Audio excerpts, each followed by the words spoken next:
Hey guys, what is up? It is me, Pagey here, once again with another video on The Flash Season 5, and this is going to be my review for Episode 7 for this season, otherwise entitled, O Come All Ye Thankful, but the episode title changed from Thankful to Faithful and then back to Thankful. It was a mess in regards to this title name, but it landed on Thankful eventually. But of course, if you have not watched the episode, go watch it. What are you doing? Go watch it, because spoilers in this video review, so go watch it and come back to this video later on. But of course, if you've watched the episode and you're continuing on with this video, be sure to drop a like on it to show support, especially if you enjoyed this episode, The Flash. Let me know in the comment section down below your various opinions on the episode, what you like, what didn't you like so much, and just give me your overall review in the comment section down below. And of course, if you are new to the channel, make sure to subscribe.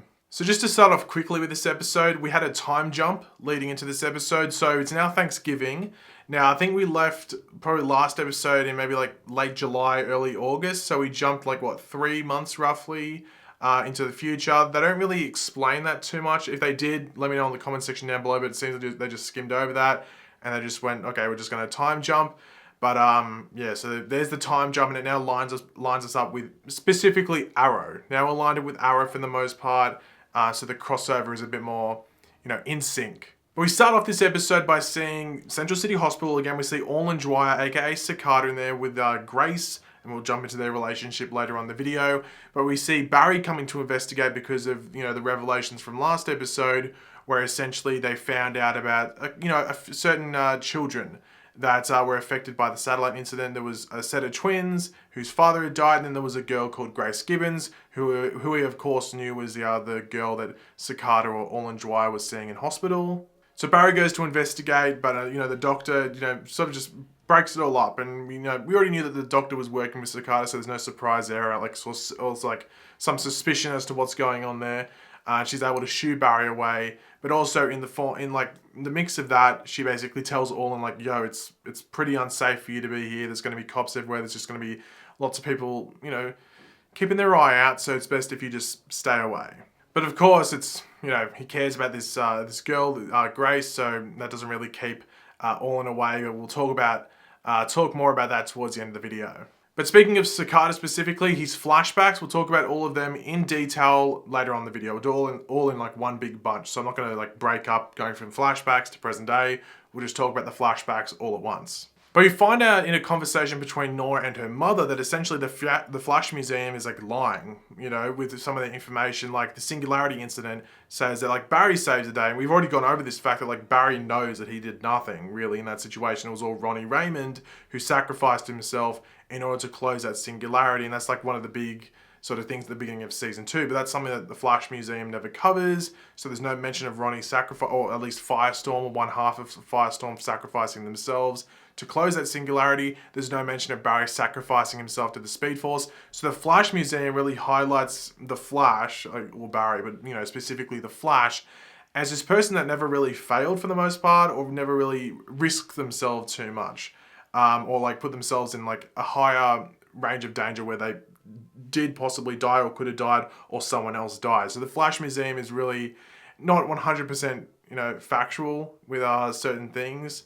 and Nora's basically been misinformed in regards to certain things that Barry's done, and just basically sort of blinded her in regards to how to look upon the Flash and her father and his actions, and just his role as the Flash in both now, the past, and I guess in the future leading up to his death or disappearance. Death, disappearance, same thing, I guess. But this really leads into the whole thing, a big drama between Barry and Nora in this episode. And we see this when Flash and XS go to a power station. There's a cold fusion sort of thing in there that if it gets hit or explodes, it could blow up the whole block. So Barry has to go in there and stop it because, well, innocent people could just randomly die. But Barry is hit by the lightning and his heart gives out and he just flatlines, he dies, and Nora, in a very emotional state, has to bring him back to life. Now, this is very on the nose, but as soon as that was revealed, and then you look at the trailer for this episode, I think, at least I'm sure most of us that watched the trailer then just could easily put things together. At least I got the idea and just the thought that that's what they're going to do this episode. I thought they might only do it that time. I didn't realize they'd keep going to it throughout the episode. But it was one of the major themes of this episode, Barry putting himself on the line and Nora not really being that happy about it. But essentially due to that, it just leads to Nora being angry at a few people throughout this episode. But I must say, just to break up and just get some comedy, Sherlock, Sherlock, however you want to pronounce it, or Sherlocko, however, Sherlocko, we'll call him So Sherlocko, Thanksgiving bummer, man, Thanksgiving bummer, just like completely bums out Caitlin, bums out Cisco in regards to the holiday, and man, what a buzzkill. What reminds me of some people on Twitter. Just a complete buzzkill. Jesus Christ.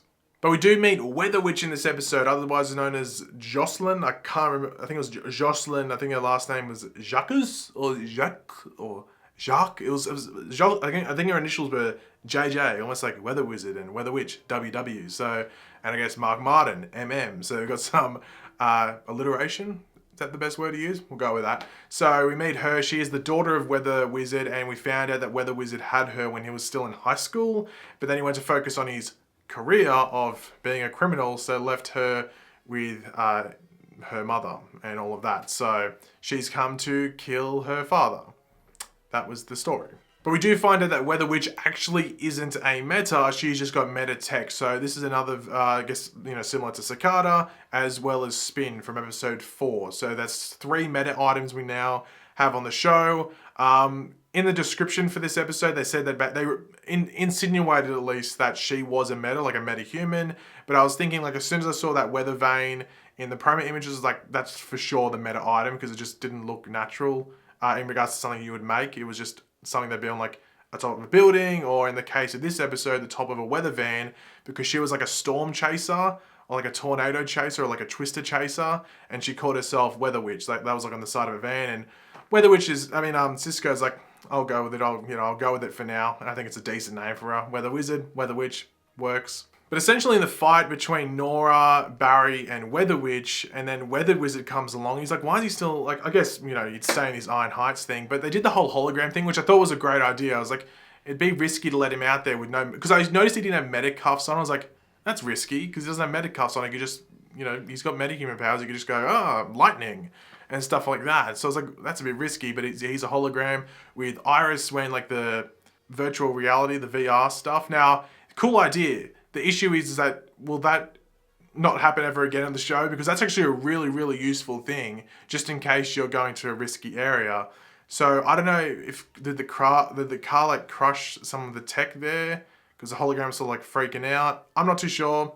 If they explain that, let me know, but I don't think they did. So hopefully we see that more in the future. But the Flash has done that in the past, introduced some stuff that never comes up again. So we might see it again. We might not. Have to wait and see. But due to that scene, like, Barry once again, like, almost dies, and Nora just gets a bit too hysterical. But they do have that conversation, which I like. From what I noticed with the whole, like, Nora going hysterical, it seemed to be, a lot of people weren't enjoying it. It seemed it was very forced. I do think it was forced, but I don't think it was necessarily bad, because I think I did cover an important thing, and that's when Nora and Barry have that conversation in, like, the lounge area, like on the balcony, that new part of Star Labs.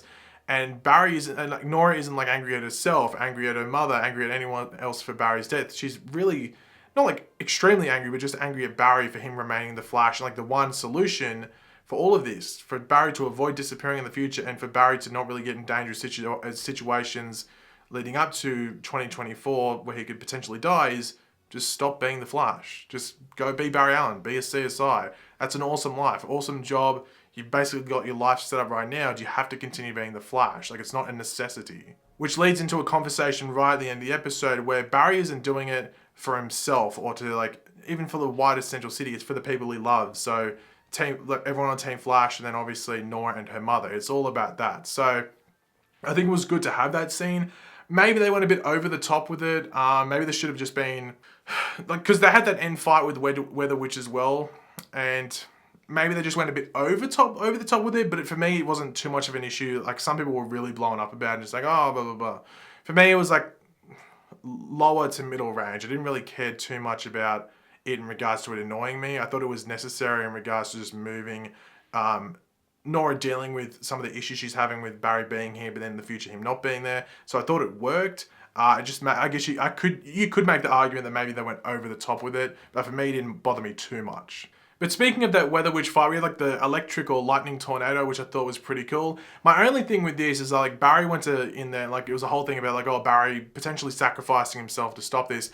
And my question around this is that between Barry and Nora, there's one person in that in that duo that is expendable to the timeline. That person is Nora. Now, you could obviously make the point, but like, would Barry send out his daughter to die? And I was like, well, yeah, but if Barry goes in there and dies, Nora would never be born regardless. So Nora technically is the expendable one there. We might see that maybe towards the end of the season, a situation comes up where whoever has to go in there has to die, will die, 100% die, there's no way getting out of it. And that's where Nora might sacrifice herself because she is expendable to the timeline. But just situations like that where, I know Nora isn't a time remnant, but Nora is essentially almost a play on a time remnant. She's on the future, she's reliant on Barry being alive, so she is the expendable one in that situation. I'm guessing we might get that later on the season. We could see Nora sacrifice herself, because leading up to the future where Nora would be born again, she would not come back, you would think, because things have changed, Iris would have changed and all of that. So I don't know, maybe I'm overthinking that. Let me know what you think of that in the comments. I might be overthinking it, but I think I'm making sense there. One of the funniest scenes towards the end of the episode is when we find out, I think it was like Cisco, Sherlock, and Caitlin weren't going to go to Thanksgiving because of the drama that had come up about like, all the drama around Thanksgiving. That's still a present day issue around the holiday. And then we see Killer Frost come out and is like, yo, you buzzkills, you losers, what are you doing? Let's go, eat some food, have a good time. We're sitting here drinking like a bunch of bums. Let's go out there, have a good time. I'm craving pie. I'm Killer Frost, I'm craving pie. Yeah, turkey, it's okay, but pie, give me some pie. And that's what she wants, and they head off to Thanksgiving dinner.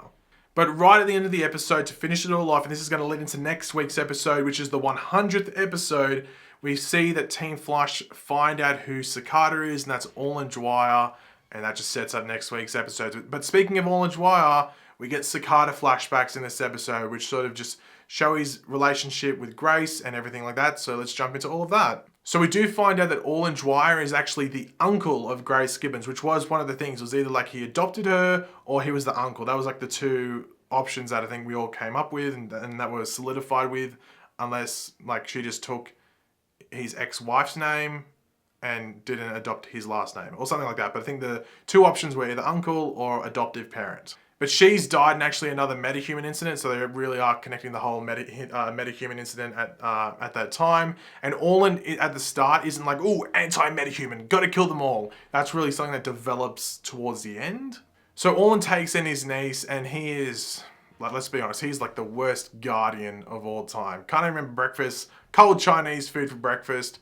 Wasn't good, and I can understand Grace, having the shits, to be completely honest. And he's on the phone just saying like he doesn't want her and stuff while she's right there. So it's pretty heavy, but you could just see the man that Orlin was before Grace entered his life and what built up to this point where he is basically doing what he is doing in the name of Grace. And this leads into Grace essentially adopting his bad behavior and going to school and swearing and just being a bad influence in general. And her lashing out at him kicks Orlin into gear and just makes him realize, I've got to do better for this kid. I've got to give this kid a better life, treat her better, and give her the life that a kid deserves. So essentially, Orlin starts treating Grace better, treating her like a daughter, and in turn, he's treating Grace better, but Grace changes him for the better, turns him into a better man. I think this is actually a really good storyline that we saw in the flashbacks. And I think I was really enjoying this flashback. Some people might not, but this was something I was really looking forward to, and I think these actually played out pretty well. But this all leads into a scene that we knew we were going to get in this episode, which was the whole carnival scene and the satellite incident from the end of last season, where we see parts of the satellite come down onto the carnival and land right in front of Orlin and Grace. Grace just gets like knocked back and fairly injured, and Orlin, might I say, actually gets stabbed in the chest with the shard from the satellite. So that's the whole thing that's happening there. And basically what had happened is that the Enlightenment sort of had taken an effect before that. So they'd all like passed out and all of that. So that was actually very good that they were consistent with that. That was something I was sort of worried about. It's like, are they going to show the Enlightenment or are they just going to skip completely to the satellite incident? And they actually did the whole Enlightenment thing, which is actually pretty cool. But this leads into the hospital scene where essentially we find out that Grace has a really bad brain hemorrhage. And she's in a coma, and like the survival rate for her is pretty low. She's more likely just gonna be like that and probably have to be on life support and then eventually taken off life support. The survival chances of her are pretty low, and that's not very good for Orlin, is it? And this is sort of when the doctor sort of pushes the whole like, oh, it's because of the metas and all of this, and it connects back to the fact that Grace's mother was killed in a metahuman incident, and now Grace is potentially going to die due to a metahuman incident as well. And it doesn't really help that on the TV we have the Flash being praised as this hero. Oh my god, he saved Central City. He stopped all these people from dying. While Orlan is in there in hospital, leaning over his dying niece, and he's injured as well, heavily injured. It's a very big contrast, and it's almost similar.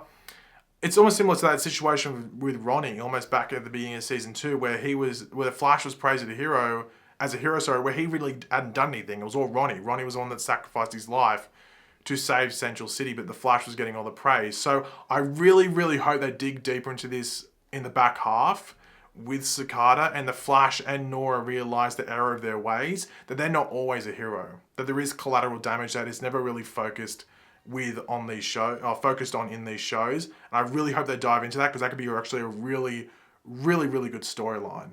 But this is where we see that, you know, the metahuman incident on TV essentially like activates the dagger almost. We already saw that the dagger was almost like a meta detector in the cafe, everything from last episode from Jitters, when it tracked the sword hand lady, I think Razorback or Razor Sharp, whatever her name was, Razorblade, whatever that meta's name was.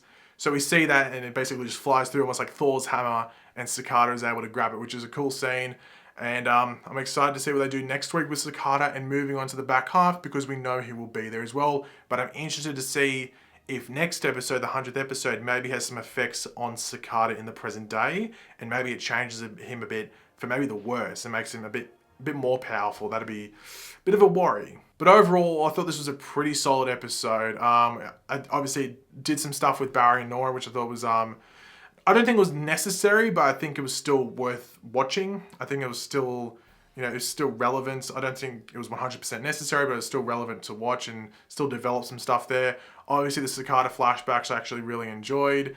And there's still some nice comedy in there, and just a good Thanksgiving episode. This is what it was. Maybe it would have been better if it was last week, but you know, it was still only a couple of days after Thanksgiving, so it still fits in, I guess.